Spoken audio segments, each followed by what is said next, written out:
Hello, Ryan here, and welcome to Star Citizen Sunday. This is a weekly show which covers all of the news from the week just past. Be sure to subscribe if you like what you see, and let's get on with it. This week, we hear from the audio team regarding upcoming sound improvements. We check out the newly revamped Vanduul ships and take an early tour of the Refinery decks. Plus, we have a post explaining the upcoming flight changes to the 3.10 flight model. So inside Star Citizen this week begun by looking at the updated Vanduul ships. Now this race's ships are extremely material driven, and they have now found something that looks great. Apparently they sort of worked this out while doing the interior of the Vanduul King ship. They looked into different surface materials and then had a test room to see how they would look under different light and on different various shapes. And they said sort of think along the lines of creepy crawlies, insects, deep sea creatures, and kind of a horror-esque. That is the style or the aesthetic that they're going for, and it really shows. The blade, for example, is a light fighter, so it needs to look sleek and nimble and light. They looked at bird of prey to sort of show how the Vanduul fight. And like a bird, the ships are designed to attack from above, so maybe some tactics there to employ when using Vanduul ships, I guess. But this means that the majority of the ships have armor on the top, which is where the pilot can be attacked. So hard on the top and then busy and less armored underneath. The Scythe is a medium ship, and they still wanted to keep with the asymmetry. They also wanted to ensure that the ship is more balanced to give it more of a medium fighter characteristics. So medium armor plating, a little bit slower and less nimble than the smaller ships, but still more nimble than the heavier ships like the Glaive. Now the Glaive they wanted to give more of a unique look and make it a bit more special. Again, a bird of prey silhouette.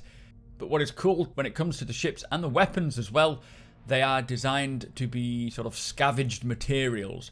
The old Vanduul weapons were actually, many of them were integrated into the ship, which they have now changed and are now detachable, and they do look pretty menacing. Hopefully we can actually attach these to our own ships one day. That would be cool. But these are Squadron 42 specific ships. They will eventually apply over a lot of this to the PU ships, but the Persistent Universe Vanduul ships are made by Esperia and sort of converted for human use, as they need to be adapted for our metrics. The Vanduul are about 7 or 8 feet, so we cannot fly their ships, which is why we have people or companies like Esperia to convert them for us.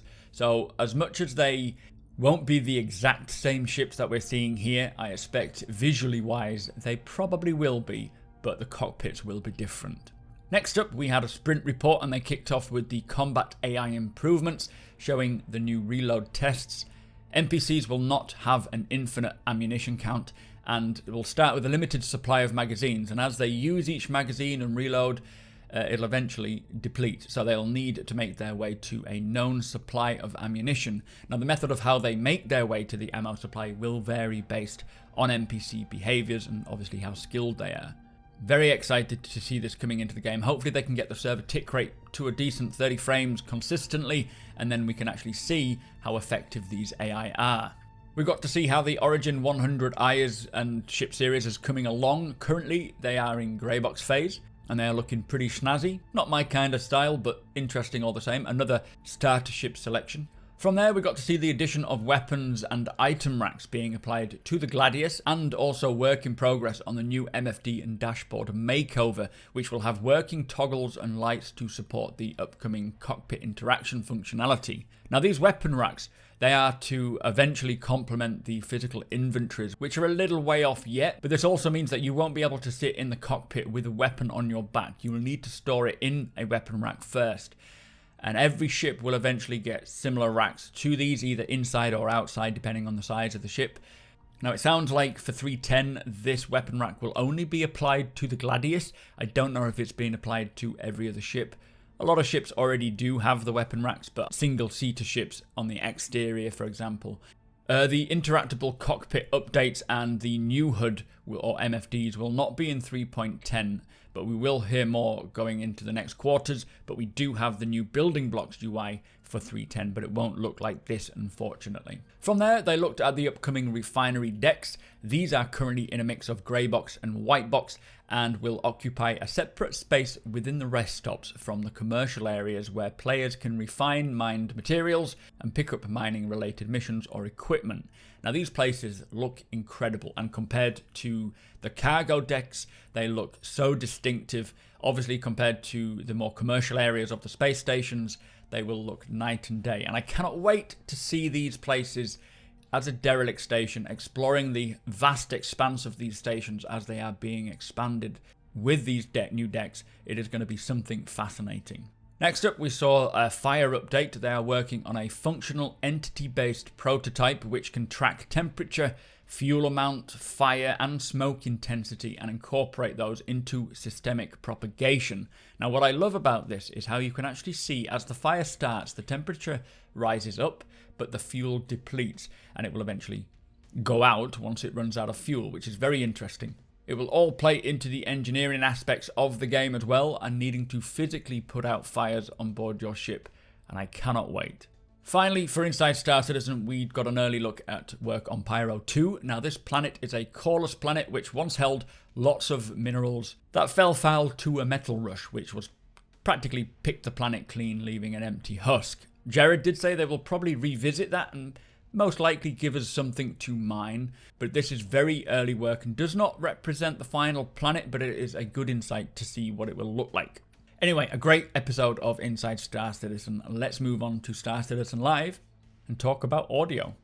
So Star Citizen Live this week was with 4 members of the audio team answering our questions in regards to all of the audio in the verse. First question is, will flyby sounds be coming back? Now they said that flyby sounds are still in the game, but they are mixed differently. They now have a ship approach sound as well as a flyby, but obviously it sounds like they'll need to mix them a little better so that we can hear it, and they will plan to take another look at it later. Someone asked if we'll be able to hear NPCs talking to each other in the background and other sort of NPC ambient noises in the background. Now they have recorded a lot of content already to cover the background life aspect. As the AI matures, they will begin to include the ambience with NPCs. The background ambient sounds will change as the background changes, so as more people are gathering, it'll get louder. As people sort of dissipate throughout the day, it'll get quieter. That is in the plans, and it will grow over time. Next question is regarding ship sounds. They want more sounds of ships and engines and things being turned on in the cockpit, and they say that yes, they will represent all of the ship systems audibly in the cockpit, or wherever you are on board. They are looking to improve it all, and there's a lot of tech in the pipeline to help with mixing the sounds and creating a much more emergent soundscape, particularly while you're inside. Will they work on the quantum travel entry and exit sounds? And they say yes, they will be improving these sounds. Still lots to do, and also many bugs apparently which don't often play the sounds that they have already, so they will look into cleaning up some of them as well. Now someone asked about like an in-ship speaker system, like a Tannoy, and this is something that they have said they really want, but they need to talk with UI to get it working, as to how we'll interact with them, and then get things like speakers within ships. They do want to isolate different rooms so you can talk directly to engineering from your cockpit or to the cargo bay, and with having physical speakers inside ships, it'll depend on how close you are to that speaker as to how loud or quiet it'll be. But if you look inside the Argo mole, there are places which has a comm panel, and obviously it's not functioning right now, but it will eventually, and you'll be able to sort of talk to different sections of the ship. And I cannot wait for that. That is really going to help with the gameplay aspect of being on board a ship with multiple people and radioing through, asking for people to come to the bridge and so forth. Very excited for that. Someone asked if they plan to implement a sonic boom. Now this always comes up, and they say the biggest issue is do they simulate the sound of speed? And if they are going to, then every planet and moon has a different atmosphere. This means the speed of sound will differ greatly, and obviously as these planets and locations and atmospheres are still being developed and established, it's not a straightforward yes or no. This does apply to another question regarding hearing sounds of weather or explosions at a distance with a delay, and this will be cool to represent, especially if there's a storm rolling in and you can hear it in the distance and you can see the flash of lightning, and then the thunder will sort of rumble later, or even an explosion of something in the distance and then the sound taking its time to travel to you. Now they said that as this question comes up very often, they will plan to consider looking into it and hopefully find a good way to do this. It is all about whether they plan to simulate the speed of sound and how they will get that working in different atmospheres. Hopefully they find a great way of doing it. I am full of confidence that they will. Next question is to do with these sound simulators. If you didn't know, your ships, the reason why we hear sound in space, or the way they've gotten around it, is to say that your helmet or your cockpit artificially creates the sound or allows you to hear that for situational awareness. Now this is going to be kind of like a sound simulator or a sound card that basically if an EMP goes off, it'll go down, and one of the things that they're excited for is you could be in a dogfight, and if you get EMP'd, then your system shuts down, but so does your sound card, leaving you in the sort of dead of space sounds where it's just rumbling and clangs of the ship rather than the actual external sounds, and then as it reboots you get that sound back. Now I really like the idea of this, but they do need to figure out what the sound sim will sound like when it gets disabled. You would get that experience. We also do need a sound module component for this so it can be damaged. And I expect my personal thoughts would be it'd likely be like a blade for a computer. You have your computer with all your different blades for your IFCS and your turret slaving, and then you also maybe have a sound card that you can plug in. I hope that's the direction they take, but I do love this approach. Next question is to do with FPS footsteps. They are very, very quiet for the AI. Will this be changing? Now they say they are probably just being culled too aggressively by the code system. Footstep sounds are quite an expensive part of the CPU.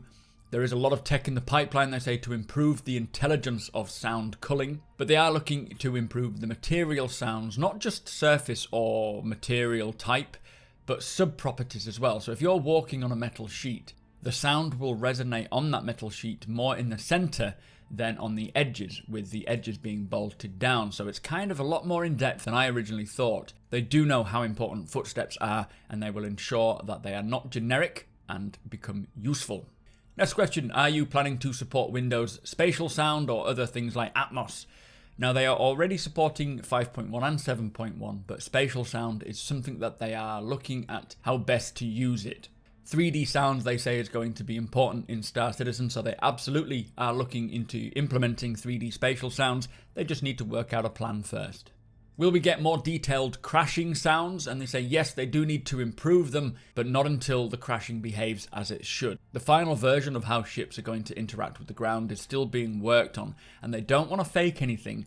And if they can simulate the crumple and scraping of ships hitting the ground, then they will represent that audibly too, but it is reliant on the tech being worked on, which is, I suppose, physicalized damage, which will definitely change how the ship meeting the ground will behave. Next question, atmospheres and space sounds, are they different while inside ships? And they say you will eventually hear things like weather hitting the ship, and they do currently represent sort of air passing over the ship based on the atmosphere, which I thought was quite interesting.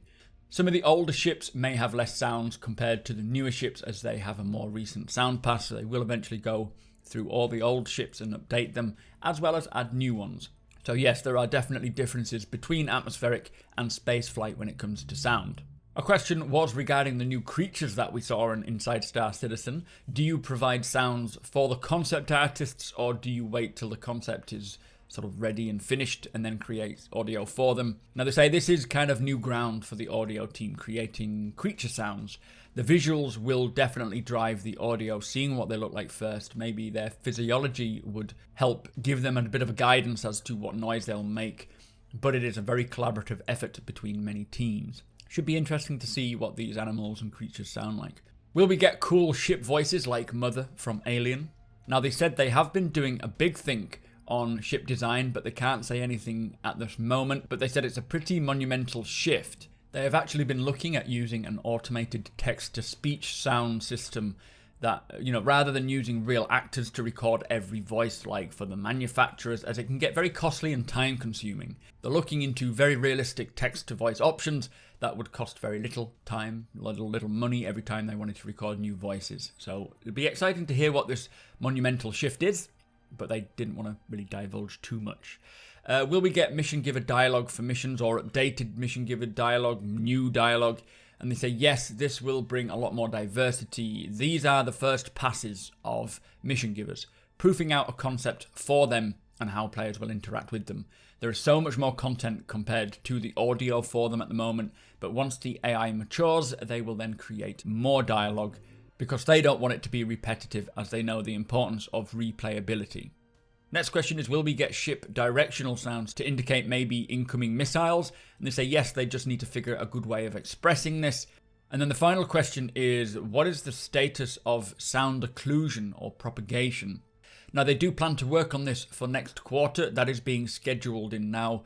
Audio propagation through rooms that bounce off walls and reverb as it goes through these locations is something being worked on now. So they need a little bit extra tech for the room system, and decided that rather than waiting for it to be done, they are going to crack on with it themselves and get it working so that they can then begin to work on the occlusion. And occlusion will be systemic and make a lot more sense than it does right now. Direction for sounds that you can follow to find the location of the sound.